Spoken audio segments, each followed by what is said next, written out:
Marriage is a real blessing and benefit to growth in holiness and growth in virtue. You can't tuck your weaknesses away where no one can see them. They have to come out, and they are going to affect your life and the people you love the most. You can't let your weakness hurt them. You love them too much for that. I met Alexis. It was at my last semester at Steubenville. It was her first semester at Steubenville when she transferred in. I was interested in her from the start, although she doesn't remember when we first met. Eventually, I had gone to Rome to continue my studies, and she was still back in Steubenville finishing her degree, and we started to write to each other. There's a book here on this table of emails that we wrote back and forth to each other.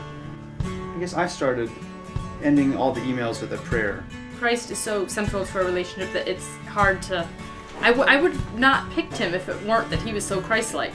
That was the whole attraction in the beginning and now, is that he's very Christ-like, very self-sacrificing. You can play, you just need to be really, really quiet, okay? Yeah, because we're going to be talking about Jesus, okay? Okay? Be talking out loud. Is this thing going to be too loud? And get He never sits this still, so it's funny to me to even have him sitting here. It's like, he'll play praise and worship music, and with all the kids. I mean, the kids are just jumping around, jumping on top of the furniture and singing, and they've got their little shakers, their little drums. And one shy little 3-year-old who was over at our house was sort of standing and watching. And then when she left, she looked up at me and said, "I really liked all the screaming and yelling." When you're married, you bump up against each other in your broken places. If you've got an area where God wants to heal you, your spouse is going to bump up against you there.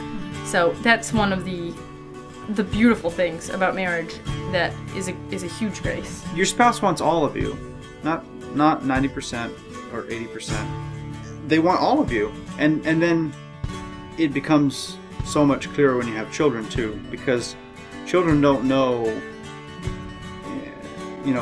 degrees and measures and that kind of thing. They want you.